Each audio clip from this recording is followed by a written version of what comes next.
बहुत सारे ऐसे युवा हैं जिनका यह प्रश्न है कि घटना चक्र का पूर्वावलोकन पढ़ लिया जाए और यह एग्ज़ाम क्लियर हो जाएगा। कौन सा एग्ज़ाम?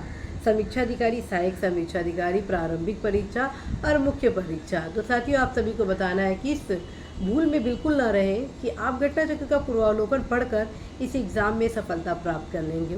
उसका मुख्य कारण क्या है? सबसे पहले आप सिलेबस को ध्यान से देखिए।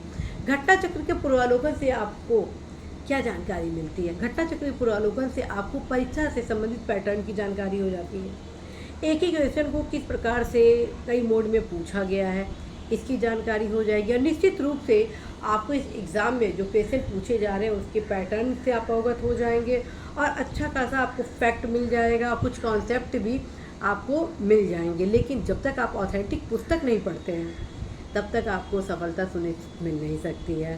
साथियों, आप सभी को बताना है कि समीक्षाधिकारी, सहायक समीक्षाधिकारी, प्रारंभिक परीक्षा और मुख्य परीक्षा के दोनों परीक्षाओं में क्या जो सामान्य अध्ययन होता है उसमें करंट अफेयर से संबंधित अच्छे खासे पूछे जाते हैं, जिसकी तैयारी आपको मात्र पूर्वावलोकन से संभव नहीं है।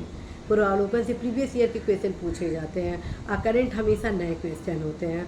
तो आप इसके लिए करंट अफेयर्स आपको पढ़ना ही होगा। दूसरी चीज़ मैं आप सभी को बताना चाहती हूँ कि समीक्षाधिकारी, सहायक समीक्षाधिकारी, प्रारंभिक परीक्षा और मुख्य परीक्षा का जो सामान्य अध्ययन में जो ऑब्जेक्टिव क्वेश्चन पूछे जा रहे हैं उसके पैटर्न में थोड़ा सा बदलाव आप देखेंगे। वो बदलाव क्या है?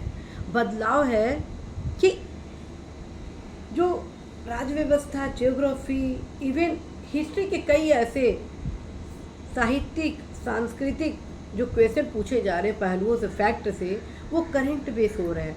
पहले क्या होता था कि अर्थव्यवस्था के जो क्वेश्चन होते थे वही आपके करंट अफेयर से संबंधित होते थे, फैक्ट बेस होने के कारण।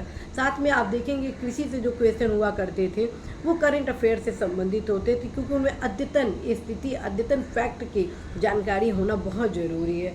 इसके अलावा फ्रेंड्स, जो इन्वायरमेंट के जो क्वेश्चन इस समय पूछे जाने लगे हैं वो भी अब अद्यतन पूछे जाने लगे हैं, अर्थात करंट से रिलेटेड है।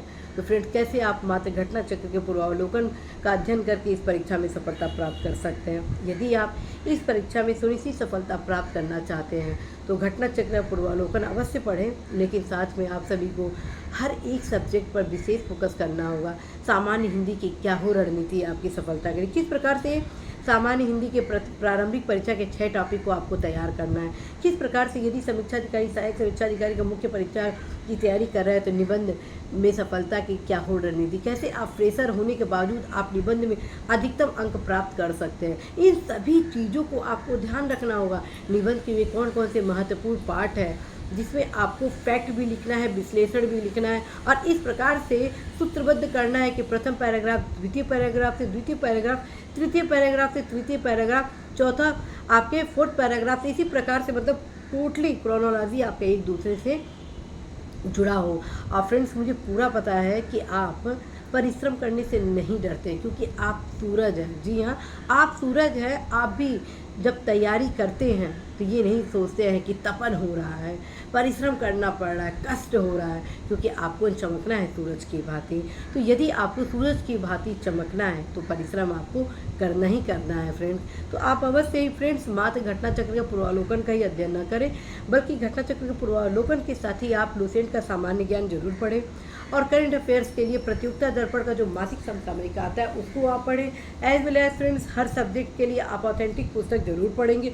ज्योग्राफी के लिए मैप अवश्य ही पढ़ेंगे, और मैप में फिर यहाँ ध्यान रखिए, मैं पढ़ने की बात कर रही हूँ, अर्थात ज्योग्राफी के पुस्तक आप रखेंगे साथ में जब आप मैप लगाएंगे और उस पर एक एक चीज़ अंडरलाइन करेंगे और उसको देखिए कैसे मानसून का बदलाव किस परिवर्तन के कारण हो रहा है, किस प्रकार से जो खाद्यान्न स्थितियां हैं वो कैसे किस प्रकार से बदलाव की ओर अग्रसित है, कैसे नदियों का कटाव हो रहा है, किस प्रकार से कौन सी नदी किन दो पहाड़ों के बीच में है, कैसे एक पठार का उद्भव हो रहा है।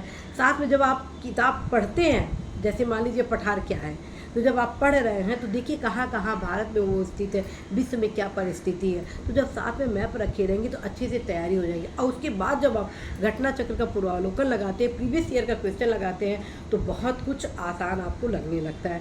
फ्रेंड्स, आप सभी को बताना है कि आप सभी यदि कर्मठता के साथ, सही दिशा के साथ टाइम टेबल बना लेते हैं, टाइम टेबल को फॉलो करते हैं, तो अवश्य ही आप सभी सफल होते हैं। मेरे द्वारा आप सभी के भी समीक्षा अधिकारी, सहायक समीक्षा अधिकारी, प्रारंभिक परीक्षा, मुख्य परीक्षा से संबंधित जो महत्वपूर्ण गाइडेंस क्लासेस होते हैं वो इसी यूट्यूब चैनल के माध्यम से आप सभी के बीच लाए जाते हैं, इस उद्देश्य के साथ कि आप परिश्रम जरूर करेंगे सफलता प्राप्ति के लिए। आप सभी को ढेर शुभकामनाएं। All the best.